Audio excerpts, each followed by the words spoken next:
Hello, this is Elena with Black Sheep 303 Creative, and my project today is yet another scallop box card pop-up box card from Lawn Fawn. This time using the brand new Elizabeth Craft Designs Halloween stamp set there on the left, which is so cute. And then I also used the little moon stamp from the Give a Hoot stamp set. Now, unfortunately, my camera completely wigged out and I lost all of the coloring for most of the stamps, so I apologize for that.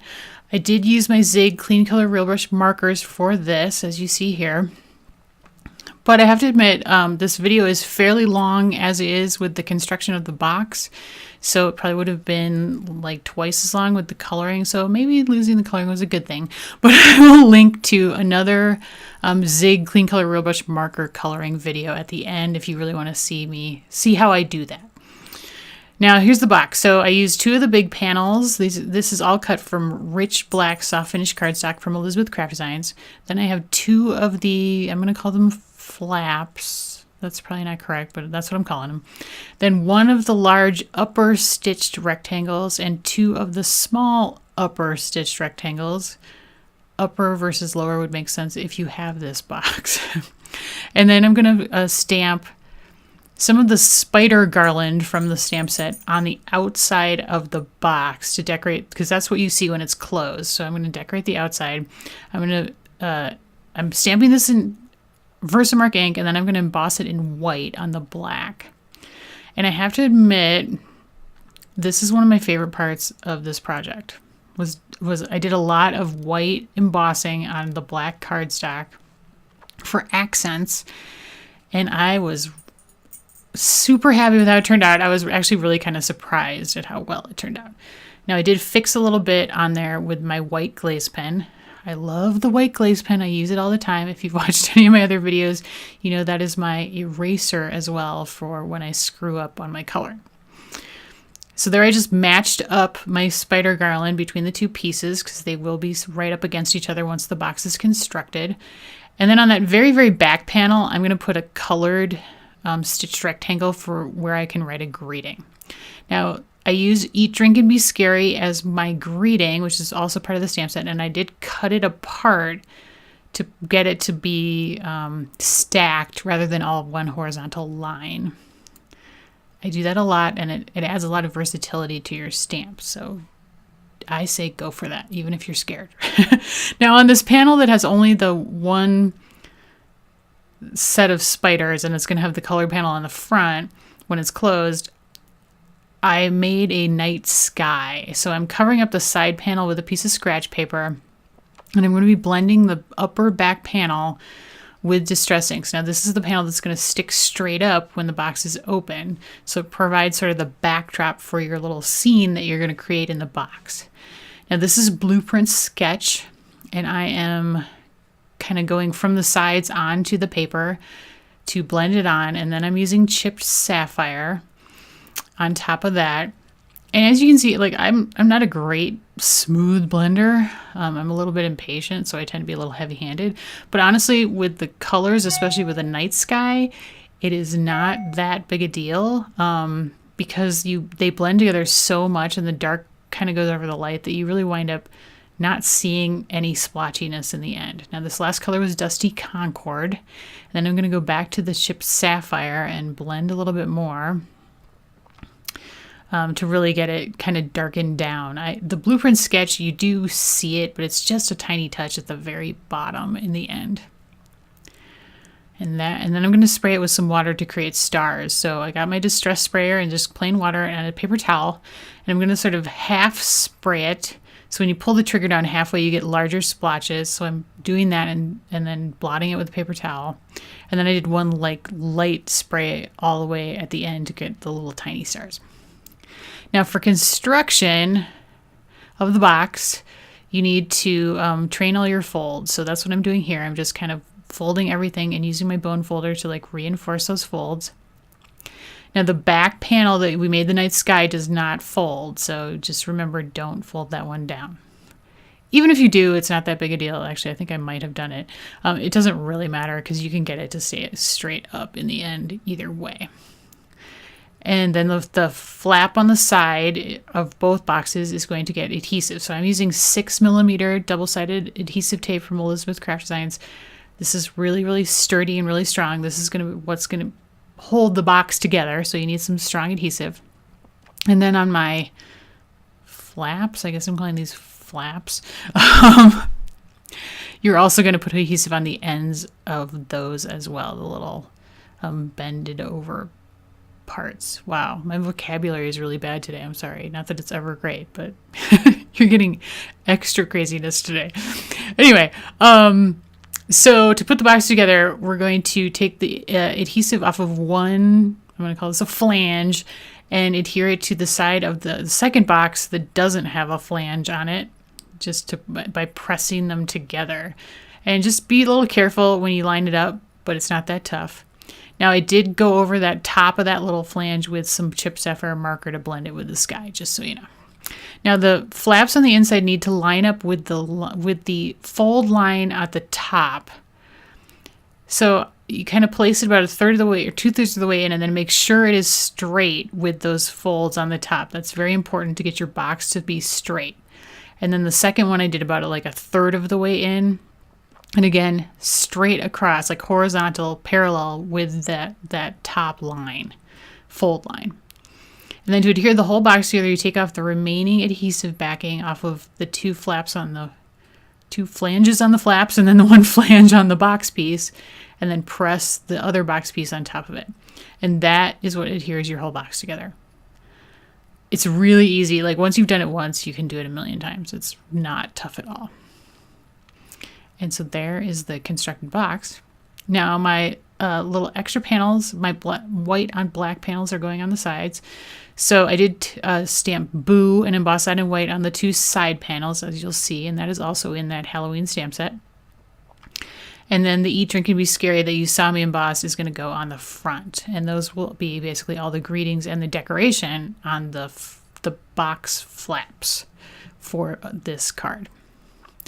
Now these are all my little characters that I colored that you didn't get to see, and then I die cut them out with the matching dies, and they're all like super adorable, and especially when you put them together, they're awesome.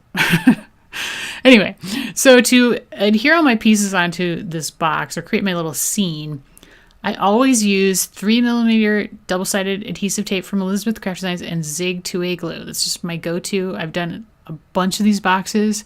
I will link to like another one of these box videos at the end, along with a Zig coloring video as well, so you have a little more reference. But it works like a charm. And then that little mini paper or clothespin. I always want to say paper clip, but it's a clothespin. I use that a lot too, and you'll see me use it in this. It helps hold things in place while you glue them onto the flaps in the center. So this pumpkin guy I'm going to glue to the side here, and then I'm going to use the paper clip. Now you're not really getting a good view of what's happening with that, but you will in a second. My little tombstone is going to go in the middle, just on the very bottom, has some adhesive. Frankenstein one in the back. So there you can see. So the pumpkin guy's sticking up, so only his legs are on the flap. So the clothespin is holding him on to the flap while that glue dries. Now I'm cutting a piece of clear, heavy-duty plastic packaging material into a long skinny strip. And I'm going to use this to help my bats fly out of the box. So I've got 3mm adhesive on one end that helps adhere the bat to the end, and then I'm going to put 3mm adhesive on the other end, and that adheres it to the flap. And there you can kind of see real fast the bat sticking out of the box, and it gives the illusion that it's flying without anything holding it. Now obviously you can see what's holding it if you look at it, but initially it's a very cool effect. And here I'm doing it again. So little piece on the front to hold the bat on, and then I'll put another little piece on the bottom, and this time it's going on the front because I'm going to adhere it to the inside of the front of the box, so it's flying out on the side. Now you do need to make sure with elements like this that they don't go above the height of the back flap, because you don't want them to show when the box is closed. And if they go above that back flap, they will show. So just something to bear in mind. Now I'm adhering my little candy corn witch down with her legs, again with the paper clip, kind of just under the bat in the back. And then I'm going to adhere the little tiny pumpkin to the side of the tombstone with, again, just a little piece of 3mm adhesive tape. And it seems like there's not a lot of adhesive on these guys, but this adhesive is super strong, and then it works really well to hold things in place. And I've never had any issue with any of my boxes like falling apart or anything. So just keep that in mind. Now I cut 2 spiders out of the little spider garland that comes in the stamp set. You'll see it in a second. I'll show it. And I use Scotch tape on the back of like the candy piece to hold the spider on top of the candy piece. And then I use the Zig 2A glue pen to glue it to the front. I hope that makes sense. Well, you'll see it again. I'll do it again here in a second. And then I used adhesive to just adhere it to the front of like where the bat is. And then this is the little candy pail I'm sticking onto the hand of the Halloween guy. And now I'm trying to decide what I'm doing with this second bunch over on the right-hand corner. So there's the spider garland, and I trimmed out the spider from that garland, and now I'm going to adhere him onto the front, on top of that little candy piece, just like I did on the other side. So the Scotch tape is going to go on the back of the candy piece there. I'm going to trim it down a little, and then I'm going to stick the spider on top of the candy piece and the tape from the back to hold him in place.